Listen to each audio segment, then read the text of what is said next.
Buenas noches. Que la paz del Señor esté en cada uno de nosotros. Amén. Amén. Vamos a abrir la Biblia en el libro de San Juan. En el libro de San Juan, capítulo 16, versos 5 en adelante. El libro de San Juan, capítulo 16, versos 5 en adelante. Hoy voy a iniciar una serie que es muy importante, que se llama Conociendo al Espíritu Santo. La iglesia del siglo XXI pretende conocer al Espíritu Santo y ha abusado de la persona del Espíritu Santo. Vamos a estudiar esta doctrina que es importante sobre la neumatología, el estudio al Espíritu Santo. Vamos a leer la palabra. El libro de San Juan, capítulo 16, versículos 5 en adelante. Pero ahora voy al que me envió, y ninguno de vosotros me pregunta: ¿a dónde vas? Antes, porque os he dicho estas cosas, tristeza ha llenado vuestro corazón. Pero yo os digo la verdad, os conviene que yo me vaya, porque si no me fuera, el Consolador no vendría a vosotros, mas si me fuere, os lo enviaré. Y cuando Él venga, marque ahí, cuando Él venga, convencerá al mundo de pecado, de justicia y de juicio. De pecado, por cuanto no creen en mí; de justicia, por cuanto voy al Padre y no me veréis más; y de juicio, por cuanto el príncipe de este mundo, llámese Satanás, ha sido ya juzgado. Aún tengo muchas cosas que deciros, pero ahora no las podéis entender. Pero cuando venga el Espíritu de verdad, Él os guiará a toda verdad, porque no hablará de su propia cuenta o por su propia cuenta. Marque eso, hermano. Cuando le salga por ahí un profeta falsote que lo levantó el Espíritu Santo o que lo llamó el Espíritu Santo, usted le dice acá que él jamás ha venido a hacer cosas de su propia cuenta, sino que hablará todo lo que oyere y os hará saber las cosas que habrán de venir. Él me glorificará, porque tomará de lo mío y os lo hará saber. Todo lo que tiene el Padre es mío. Por eso dije, tomará de lo mío y os lo hará saber. Tome asiento. En esta serie titulada Conociendo al Espíritu Santo, hoy quiero hablar acerca del abuso del Espíritu Santo. De cómo la iglesia del siglo XXI, por la falta de conocimiento, por la falta de entrenamiento bíblico, de una relación profunda con la teología bíblica, han llegado a abusar de este personaje maravilloso, de esta persona increíble, de nuestro Dios, el Espíritu Santo. Bien, vamos a enfatizar aspectos importantes acerca de esta persona. Primero definamos: ¿el Espíritu Santo es alguien o es algo? El Espíritu Santo es alguien, o sea, es una persona. Se le califica como la tercera persona de la Trinidad. Así que el Espíritu Santo es divino, es Dios. Pero aquí vamos a enfatizar la obra del Espíritu Santo. Vamos a hablar acerca de la obra que hace el Espíritu Santo en el ser humano. Recuerde que el Espíritu Santo, desde el principio de la creación, Él ya estaba trabajando, accionando, porque la palabra obrar o obra significa acciones, significa trabajar, significa estar en función, Así que en el libro del Génesis, capítulo 1, versículo 1 y 2, ahí encontramos donde dice la Escritura que el Espíritu de Dios estaba sobre la faz de las aguas, se movía en la faz de las aguas, o sea, estaba en la creación y en la poscreación. Amén. Recuerde eso, la creación y la poscreación. poscreación, o sea, el después de la creación. ¿Y por qué hablamos? Ya algún día vamos a hablar acerca de la poscreación. ¿Por qué existe la poscreación? Así como existe la posverdad, que ya también le hablaremos en otro tema. La poscreación es porque el diablo destruyó lo primero que se hizo. Luego el Espíritu Santo tuvo que volver a regenerar este planeta que había sido desordenado. Él estaba ahí. Desde el principio ya el Espíritu Santo estaba accionando, haciendo una obra en la creación. Yo creo que el mejor trabajo que sabe hacer el Espíritu Santo es de reconstruir. Él reconstruyó lo que Satanás había destruido. Entonces la reconstrucción, la restauración, la regeneración, lo que hace el Espíritu Santo en nuestras vidas. Bien, después en el tiempo de Israel, de la humanidad, solamente habían 3 personajes que tenían el privilegio de recibir al Espíritu Santo. ¿Alguien sabe quiénes eran esos 3 personajes? Los sacerdotes, los profetas y los reyes. Samuel le dice a Saúl un día, cuando él estaba buscando las asnas de su padre, le dice: Saúl, las asnas ya fueron encontradas, así que ve en paz. Pero te voy a decir que cuando vayas en el camino donde te voy a mandar, vas a encontrar una caravana de profetas y el Espíritu de Dios vendrá sobre ti. ¿Y qué hará el Espíritu de Dios? Te mudará en una nueva persona. Desde el principio, el Espíritu Santo ha hecho una obra maravillosa. Es la obra de la regeneración. Con el mundo lo recreó, pero con el hombre lo regenera.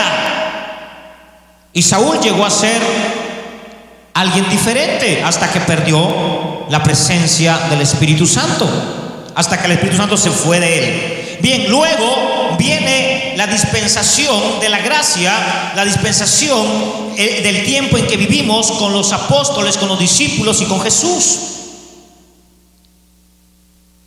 Entre Mateo, el libro de Mateo y el libro de Malaquías, algunas Biblias traen una hoja en blanco.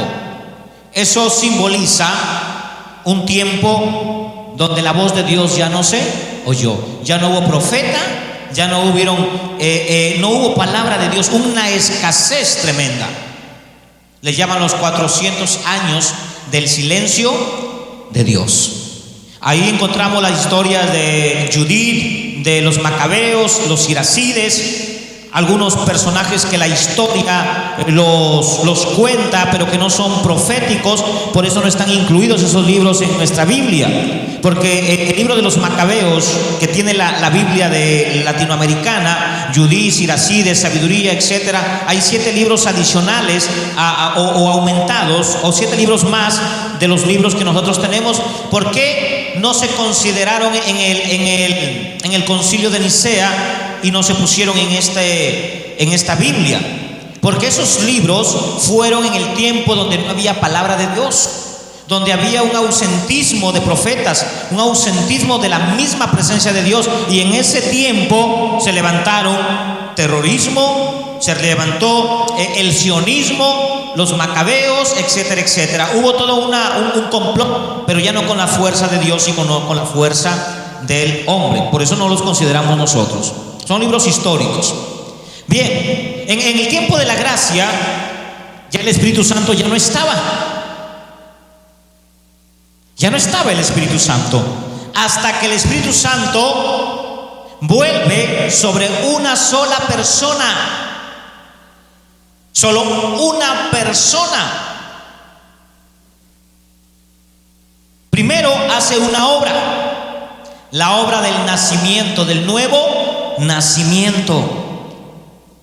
El que no tiene al Espíritu Santo no ha nacido de nuevo, porque la primera función o la primera obra que hace después de convencerte de pecado, de justicia y de juicio, te da un nacimiento, un nuevo nacimiento, que ya lo veremos después. Así que el Espíritu Santo María concibió por obra y gracia del Espíritu Santo a Jesús. No necesitó María la semilla o el esperma del hombre para que Jesús venga, sino que la obra o el poder del Espíritu Santo hizo que se concibiera. Igual nosotros, nuestra vida espiritual es concebida por obra y gracia ¿de quién? Del Espíritu Santo. Así que si alguien le dice a usted, no solamente en María o en Jesús, sino en nuestras vidas también hemos sido concebidos por obra y gracia del Espíritu Santo, nuestro nuevo nacimiento, nuestra vida espiritual. ¿O acaso nosotros mismos con nuestro poder hemos vuelto a nacer? ¿Verdad que no? Es el Espíritu Santo quien nos hace renacer o nacer de nuevo. Bien, luego dice la Biblia que cuando Jesús empieza su ministerio, Él va a las aguas y Él es bautizado. ¿Y quién vino sobre Él? El Espíritu Santo. O sea que el Espíritu Santo descendió, hizo una obra y se volvió a ir. Amén. Vino para engendrar a Jesús y se volvió. Y luego vino para estar con Jesús en todo su ministerio. En una oportunidad Jesús estaba echando fuera demonios y alguien le dijo, ¿ese es brujo o ese echa a los demonios por Belcebú? Y él dijo, yo los echo por el Espíritu de Dios. Para que se cumpliera el Salmo Isaías 61, donde él dice, el Espíritu de Jehová me ha ungido para hacer ciertas funciones en la tierra. Era necesario que Jesús en su humanidad tuviera al Espíritu Santo para enseñarnos que sin el Espíritu Santo somos débiles. Sin el Espíritu Santo o sin la presencia de Dios a través del Espíritu Santo, el hombre no puede fecundar, no puede crecer, no puede avanzar. Por eso que en todo el tiempo del ministerio de Jesús, desde que inicia su ministerio, el Espíritu Santo tuvo que descender y estar con Jesús. Y luego que ascendió, se volvió a ir. No se quedó, se volvió a ir. Y después de 50 días, volvió para quedarse para siempre. ¿Cuántos dicen amén por eso? Ya no para estar un momento, ya no para estar en una época solamente, ya no para estar con una persona solamente, sino que descendió definitivamente para estar con nosotros todos los días de nuestra vida. Y eso es maravilloso. Bien, así que Jesús le dice a los muchachos, a los discípulos, les dice, sabiendo él que sin la presencia del Espíritu Santo ellos no iban a poder hacer la obra del evangelismo o de la evangelización al mundo. Había un plan de trabajo que había que continuar, pero necesitábamos un paracleto. ¿Qué significa paracleto? Compañero. Alguien que esté ayudándonos, alguien que nos eche porras, alguien que nos diga, tú sí puedes, levántate, ¿por qué estás en el suelo? Alguien que cuando te vea triste te seque las lágrimas. Alguien que nunca te va a fallar, aunque tú le falles. Sabía que ese paracleto estaba tan hermetizado que nada en el mundo lo haría alejar de ti, excepto restringirse. Claro, hay dos razones o dos excepciones por las cuales el Espíritu Santo se va para siempre, pero esas ya las veremos también más adelante. Es materia para los siguientes temas. Así que cuando el Espíritu Santo está en el hombre, cumple ciertos reglamentos o ciertas funciones. Es más, yo creo que el Espíritu Santo es limitado, no como Dios, sino en sus funciones. Y lo voy a decir por qué. Porque de esta manera traemos abajo todas esas falsas profecías, esos falsos apóstoles y profetas que pululan por ahí. Lo vamos a traer abajo con esta doctrina. ¿Por qué decimos que es limitado? Porque Él vino a hacer ciertas funciones, a cumplir ciertas cosas. Él no vino a hacer cosas de su propia voluntad, aunque tiene voluntad, aunque es Dios, aunque puede hacer maravillas, aunque puede levantar apóstoles, pero Él no vino a hacer eso. O sea que el ministerio del Espíritu Santo en la vida del hombre está limitada a hacer lo que ya Jesús dejó que se haga. Amén. Quiero que entiendan bien esta doctrina, hermanos.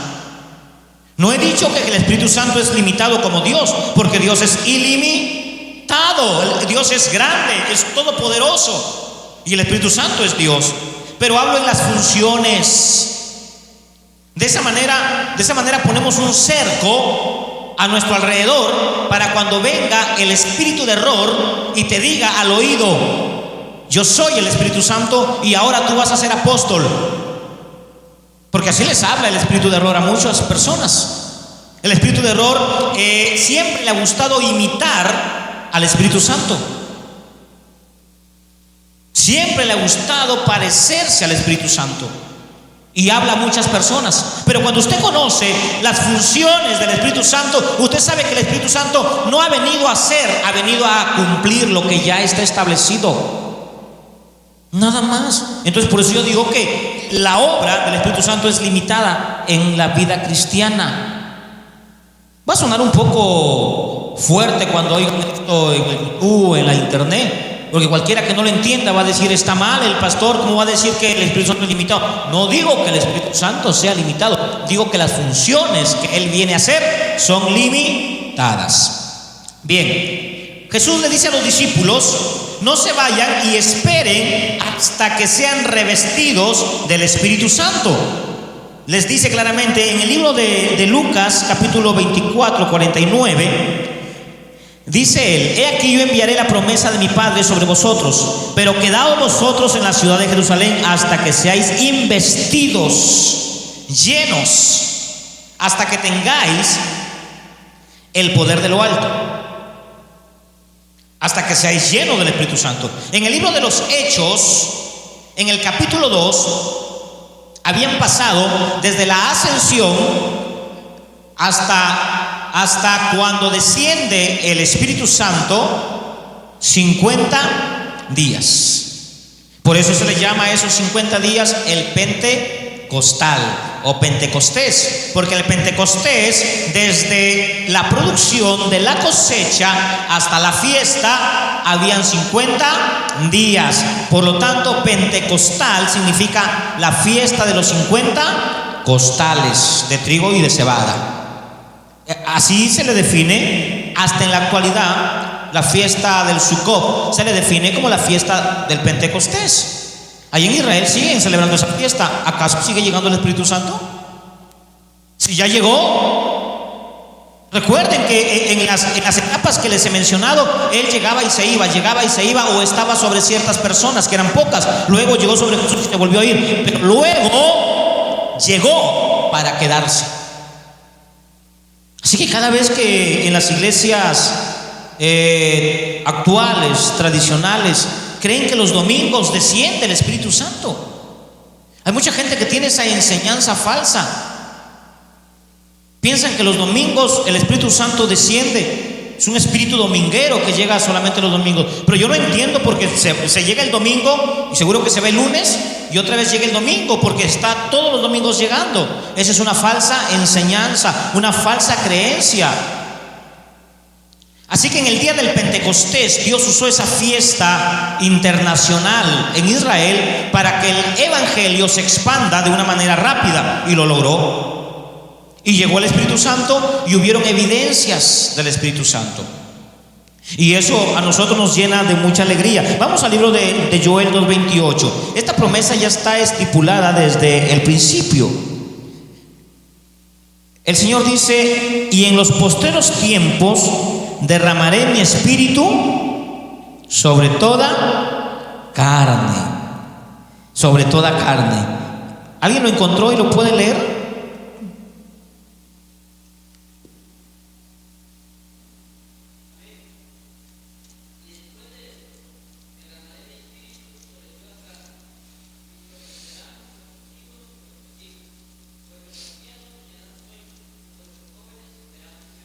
Amén.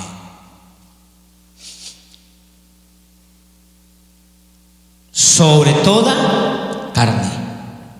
¿Qué significa eso? Sobre peruanos, chilenos, judíos, americanos, puertorriqueños, etcétera, etcétera. No solamente se iba a derramar sobre los pastores. Hay gente que piensa que solamente los pastores tienen al Espíritu Santo. Otros piensan que solamente los apóstoles, entre comillas. Otros creen que el Espíritu Santo solamente fue para el tiempo de los apóstoles. Esa es la peor herejía, hermano. Esa es la peor herejía, de creer que el Espíritu Santo solamente fue para los apóstoles. Hay iglesias que piensan eso. Y entonces, ¿quién está con ellos? ¿Quién los ayuda en sus pruebas? Son autosuficientes. Pero el Espíritu Santo descendió sobre toda carne. ¿Quiénes estaban en el día del Pentecostés, en la fiesta? Sí, 120, pero ¿quiénes estaban de entre los 120? ¿Se convirtieron cuántos? 5,000. ¿Ya quiénes estaban entre los 5,000? Sí, el Espíritu Santo, pero estaban medos, pardos, elamitas, africanos, de todas las razas. Y cuando se derrama el Espíritu Santo, luego por la oración de los apóstoles, también recibieron al Espíritu Santo. ¿O usted cree que esa gente que fue predicada, que se convirtió, esos 5,000 que se convirtieron en la primera prédica de Pedro, se fueron sin el Espíritu Santo? ¿O esos 3,000? 3,000, 5,000, a ver lo que sea, pero creo que ahí está el número. Si no son 5, ya me corregirá. Sobre esa cantidad de personas que oyeron el mensaje, ¿usted cree que no recibieron también ellos el Espíritu Santo? ¿Usted cree que cuando se fueron a sus países de nacimiento, se fueron solamente con la palabra? ¿Se fueron con el Espíritu? Pero ahí encontramos la lógica del sentido común. ¿Quiénes son a los que les descendió el Espíritu Santo y empezaron a moverse como que si estuvieran borrachos y hablaron lenguas? ¿A quiénes fueron? A los 120. No hay registro que los 3,000 que se convirtieron también les haya agarrado la chiripiolca. No hay registro. Pero sin embargo también se fueron con el Espíritu Santo en sus vidas. A su nombre. Si no entendemos eso, vamos a ser engañados.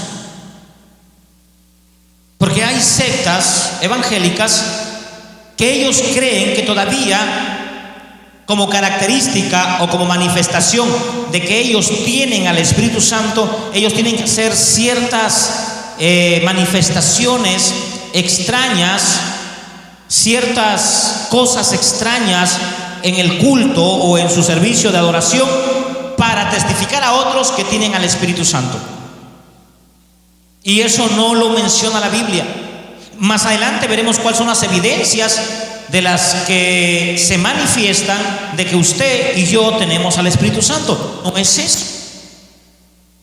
Todos se cogen de Hechos 2, pero note usted que no solamente 120 recibieron al Espíritu Santo, porque después que los 120 recibieron al Espíritu Santo, también los 3,000 que se convirtieron recibieron al Espíritu Santo. Pero note usted, entre los 3,000 y los 120, la manifestación primaria solamente fue para los 120, el resto no. El resto no. Y no podemos confundir esa doctrina.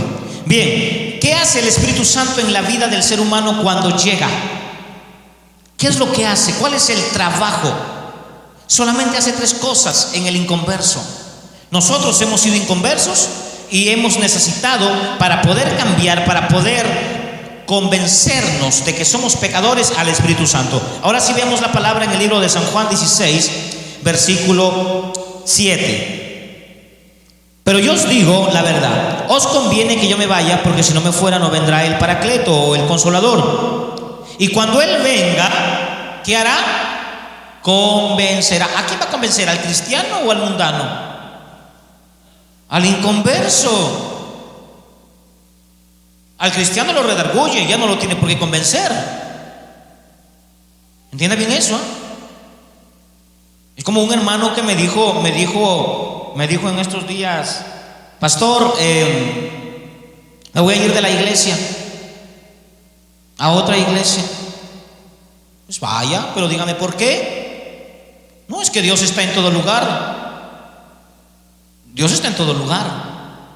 Él confundía entre la omnipresencia y la presencia. En la omnipresencia Dios está en todo el lugar, pero en su presencia no está. ¿Usted cree que Dios está ahorita en un burdel? ¿Su presencia está en un burdel? ¿Usted cree que la presencia de Dios está ahorita en un baile donde están bailando reggaetón o en un prostíbulo? ¿Usted cree que la presencia de Dios está en los templos católicos o en los templos musulmanes o en los templos budistas? No, no está la presencia de Dios. ¿Y sabe quién notó un día acerca del que no estaba la presencia en su campamento? Fue Moisés. Así que no confunda la omnipresencia con la presencia. No la confunda. Porque si usted confunde la omnipresencia, usted se va a ir a cualquier iglesia evangélica y va a pensar que ahí está Dios. Porque usted tiene el concepto, Dios está en todo lugar, sí, pero en su omnipresencia. Pero en su presencia, no.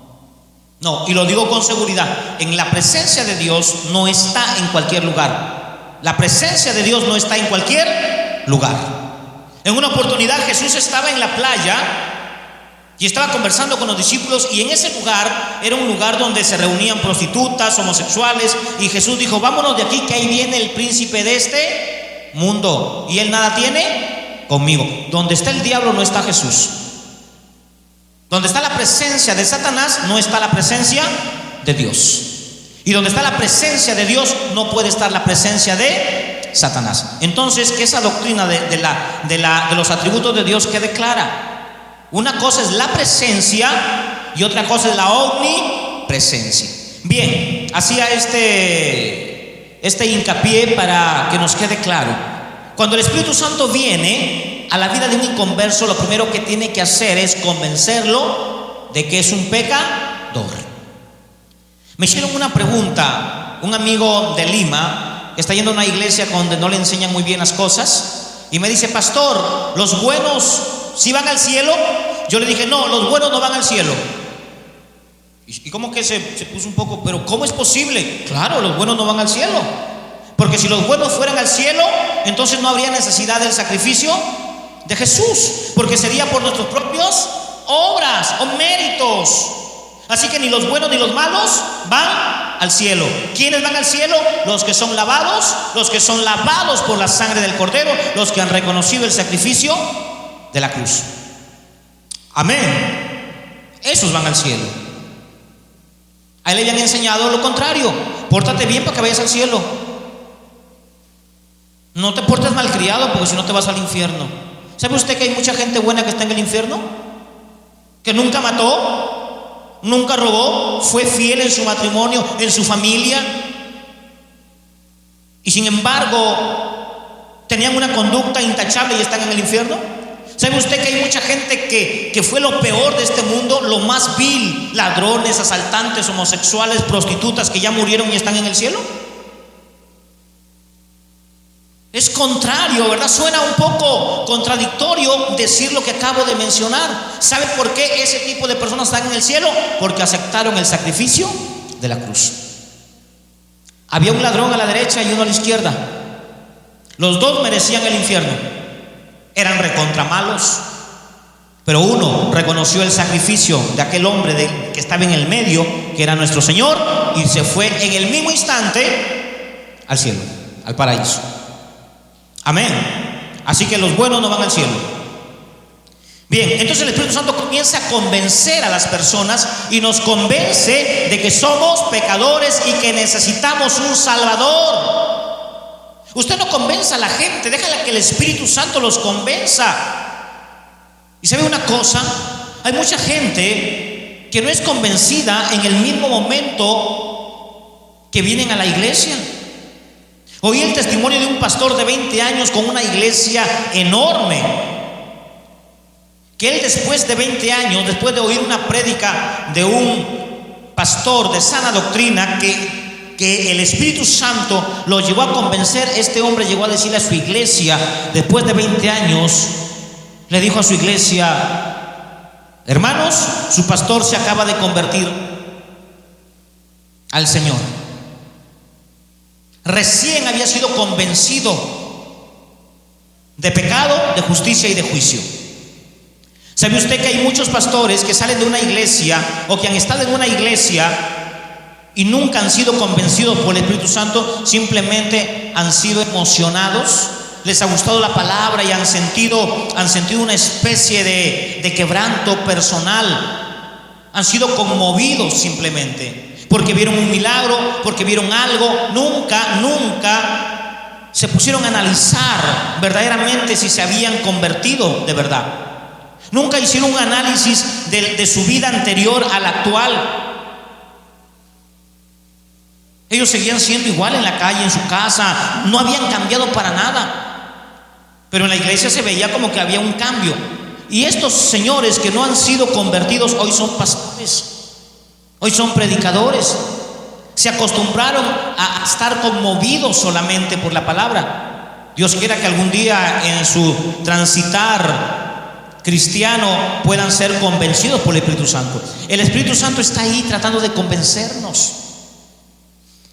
¿Y cómo es? ¿Cómo yo sé que el Espíritu Santo me ha convencido? Cuando hay un cambio al 100%. Cuando hay una determinación de decir: yo reconozco que soy pecador y de aquí en adelante mi vida es del Señor. Y quedan todas las cosas atrás. Primer lugar el Señor, segundo lugar el Señor, tercer lugar el Señor. Te peleas por el Señor, defiendes al Señor, no te importa nada.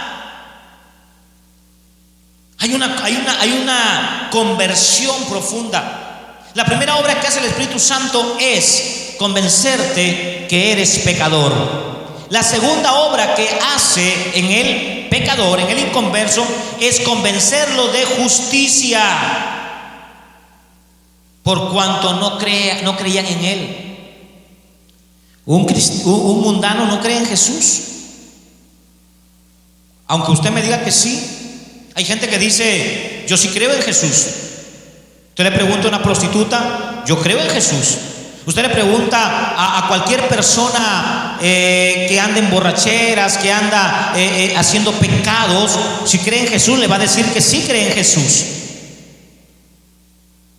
Pregúntenle al diablo si cree en Jesús. ¿Qué le va a decir? Que también cree en Jesús. Así que no hay nada nuevo en decir yo creo en Jesús. Pero esta gente que dice creer en Jesús, cree en Jesús a su manera, no como dice la Escritura, no como dice la Biblia. Entonces lo que hace luego el Espíritu Santo es convencerte a que tú creas en Jesús conforme a la Escritura. Te convence y te dice: Jesús es el Hijo de Dios, Jesús es tu Salvador, Jesús es el único medio entre Dios y los hombres. Por eso que de ahí vamos dejando las imágenes. Si antes creíamos en tal y cual santo, cuando venimos a la iglesia empezamos a botar las imágenes y el Espíritu Santo comienza a convencernos que Jesús es el único camino a Dios. ¿Pero quién te convence? El Espíritu Santo. Por eso que comienzas a leer la Biblia y comienzas a obedecer a Jesús. Jesús dice: si me amas, mis mandamientos guardarás. Entonces, ¿cómo guardamos sus mandamientos? ¿Quién nos ha convencido que este libro es la palabra de Dios? El Espíritu Santo. Hay mucha gente que lee la Biblia, pero no la hace. Yo tenía un tío que se sabía la Biblia del Génesis al Apocalipsis. Cualquier texto que tú le decías está en tal libro, en tal versículo, en tal capítulo. En verdad se la sabía así. Los presos se saben la Biblia, hermano. No tienen nada que hacer y la leen y la leen y la leen. A mí me asaltó una vez un ex convicto. Primero me predicó y luego me puso la cuchilla. Se sabía toda la Biblia y uno pues ay, el hermano, y le abro mi billetera y pues vio el dinero. No, aquí se le fue todo lo cristiano. ¿Lo había convencido el Espíritu Santo que este libro es la palabra de Dios? No, porque no se había convertido, no lo había convencido que era pecador, simplemente era conocimiento intelectual. Entonces nos convence el Espíritu Santo que este libro es la palabra de Dios, que es la palabra de Jesús. Como dice San Juan 17:3, esta es la vida eterna, que te conozcan a ti, al único Dios verdadero, y a quién más, y a Jesucristo. Y a Jesucristo, a quien tú has enviado. Había mucha gente en el tiempo de Jesús, que no creían en Jesús, ni sus hermanos. En Mateo 16 dice la Biblia que Pedro llegó a reconocer a Jesús como el Mesías. ¿Por quién? ¿A través de quién? ¿Por la revelación de quién? Del Espíritu Santo. Porque le dice Jesús: esto no te lo reveló carne ni sangre, sino mi Padre que está en los cielos. El Espíritu Santo le reveló quién era Jesús. En Mateo capítulo 11, versículos 26, 27 y 28, o 25, 26 y 27, dice la Escritura que para conocer a Jesús tiene que alguien revelarnos a Jesús. Vamos a leerlo, vamos a ver cómo es ese método para que usted tenga una relación con Jesús y pueda conocer un poco más a Jesús. Leamos. En aquel tiempo respondió Jesús, estoy en Mateo 11, 25, y dijo: te alabo, Padre, Señor del cielo y de la tierra, porque escondiste estas cosas de los sabios y de los entendidos y las revelaste ¿a quién? A los niños. Sí, Padre, porque así te agradó. Todas las cosas me fueron entregadas por mi Padre. Nadie conoce al Hijo sino el Padre, ni nadie conoce al Padre sino el Hijo, y a quien el Hijo quiera revelar. El Hijo te revela al Padre, pero ¿quién te revela a Cristo? El Espíritu Santo. ¿Quieres conocer al Padre, pero si ni conoces al Hijo? ¿Qué le dijo Felipe? San Juan 14. Felipe, tanto tiempo hace que estoy contigo y no has visto al Padre. Felipe no había recibido ni el Espíritu Santo. Era imposible conocer a Jesús. Hay muchos hermanos en las iglesias que no conocen a Jesús.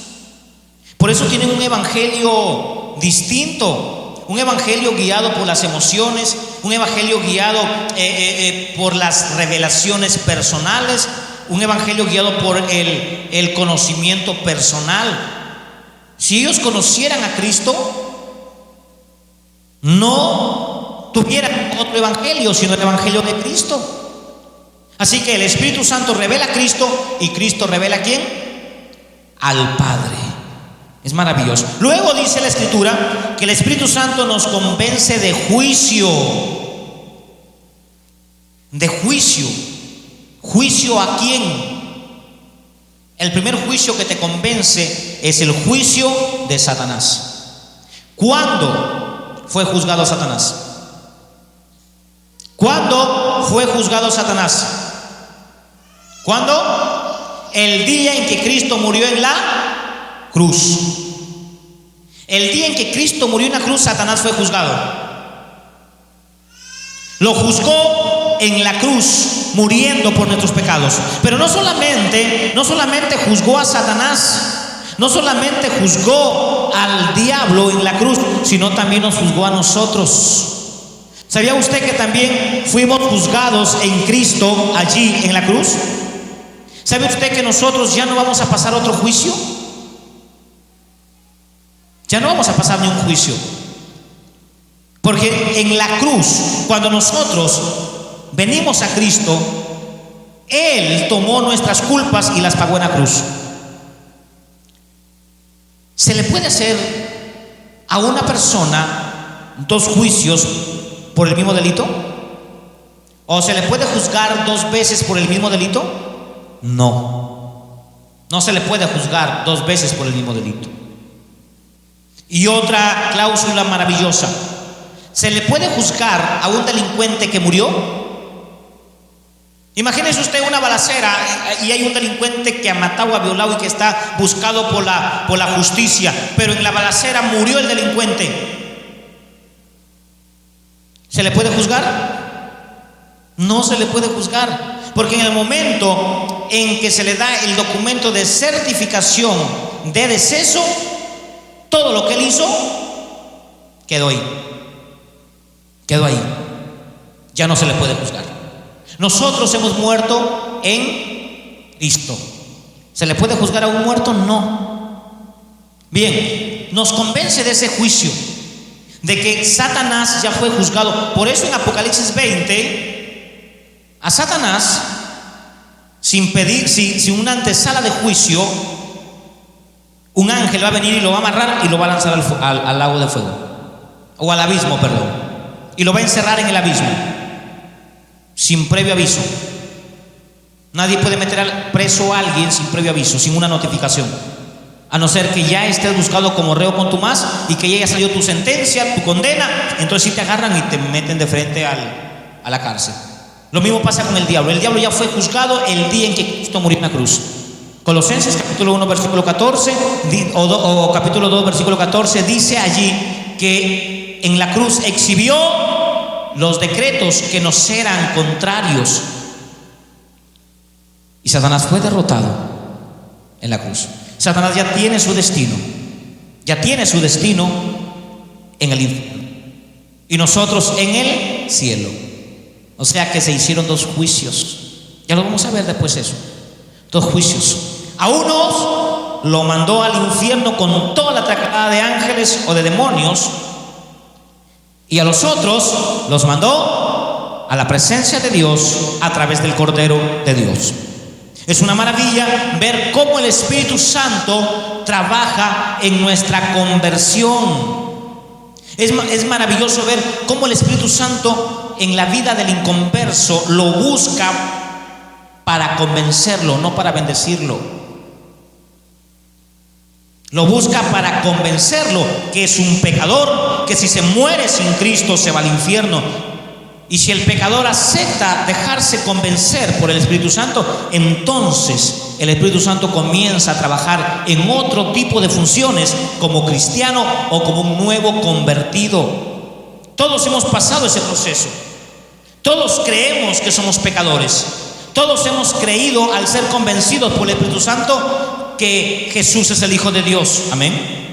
Todos hemos creído que Satanás ya fue juzgado, que el destino de Satanás es el infierno. ¿Cuántos creen en eso? Amén. Entonces el Espíritu Santo comienza en nuestras vidas a llevarnos a un proceso maravilloso que le llamamos el proceso del nuevo nacimiento. El nuevo nacimiento. Y eso lo vemos en la segunda parte de nuestra serie Conociendo al Espíritu Santo. Póngase sobre sus pies, venga el siguiente culto, porque continuaremos con la segunda parte de este maravilloso tema que el Señor nos ha entregado.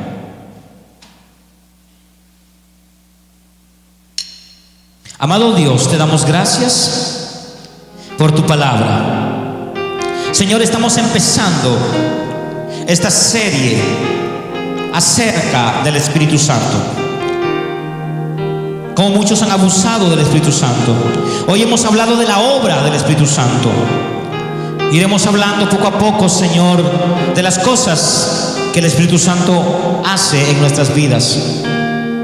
Te damos gracias porque tú nos enseñas cada día a comprender algunas verdades que se nos han olvidado u otras que no se nos han enseñado. Yo te doy gracias, Padre. Gracias por tu amor, tu misericordia. Gracias por lo que hoy iniciamos.